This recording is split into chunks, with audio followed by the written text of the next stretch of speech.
Super duper late sa upload ang tiyuhin ninyo. Kumusta mga tiyo at tiya? Ito na naman ang inyong tiyo, Amuskol at TV for another day, another vlog. Itong vlog na ito ay yung graduation ng aking kambalan. Siyempre hindi naman ako pwedeng lumaktaw ng vlog. Dapat sunod-sunod yan. Siyempre dapat akamada natin ng ayos yan. Aray ko! Ika'y biglang kinamada, binibining may salamander. Abaw, likat ka. Sari ka tiyo. Anong lumoy ko nga ni sa araw na ere at parang guyabanong hinog. Sinuutan na nga ni namin ng tugay, ring kambalan. Dini nga ni ay akaunti pa yung mga nagadatingan, mga estudyante at mga magulang. Hindi bagay pagarning mag-graduate ang iyong ina kaya ay mas excited pa ang mga magulang. At dahil nga ni wala pa masyadong tao dini at sulo pa namin ang entablado ay magapakudak muna kami dini sa ibabaw. Ay anong lumoy ng tiyahing ismi ninyo? Mamaya ka sa akin dyan. Hoy tiyo! Tekkew! Pag-ibig ko sa'yo'y totoo, walang halong biro. Dot! Anong asarin ni tiya mo? Bigla na lang napaaguy-uy ay. Paano anong lumoy ni tiya mo? Na-inlove na naman ako sa iyo.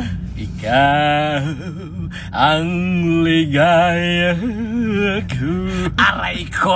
Iringani pala ang teacher ng aking kambalan, si Madam Melbeni Afable, na talaga namang namanghaba ng pasensya sa makukulit na bata. Thank you Madam sa pagtuturo at sa pagiging pangalawang magulang ng aming mga anak. Dini nga na ay nag-uumpisahan ng pumasok sa buluwagan ng mga magulang at mga bata. Gusto ko sanang kumurapi at bumartikal, kaso lang ay baka mauna ang ulo ko, mapahiya pa ako sa mga tao. Aray ko! Siyempre, ang kambalan ninyo magkatabi sa upuan dahil magkasunod na atawagin yan. Panay nga ang lingon sa akin at ano natin di mapakali sa upuan. Dini nga na ay nagakantahan na Mindoreño. Aray ko! Ano tiyo? Daudong ay. Siyempre, ang Madam Melbeni natin ay nakamonitor sa mga bata kung maayos baga ang kanilang mga suot o mga sombrero. Generasyon ng pagkakaisa, kaagapay sa bagong Pilipinas. Yan ang tema ng ating programa ngayon. Love in your eyes, sitting silent by my side, going on, holding hand, walking through the night. Hold me up, hold me tight, lift me up to touch the sky. I can fly, I'm proud that I can fly, to give the best of mine till the end of the time. Believe me, I can fly.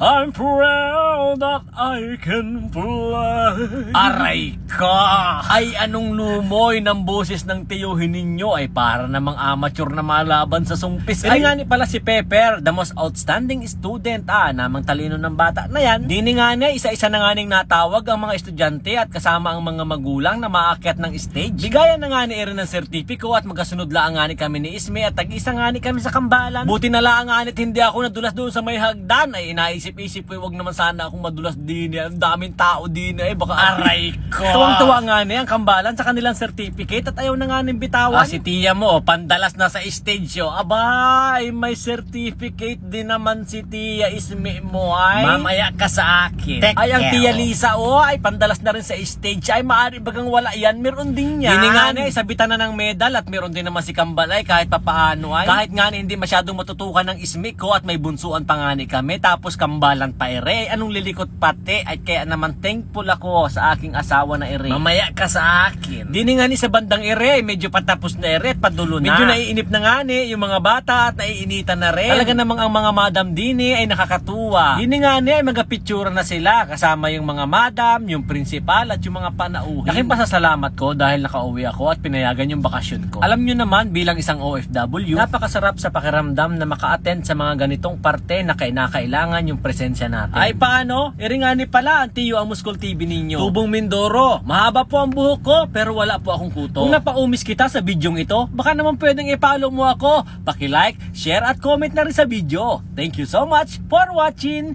Goodbye. You know how we do. Se acabó. Free drinks on that.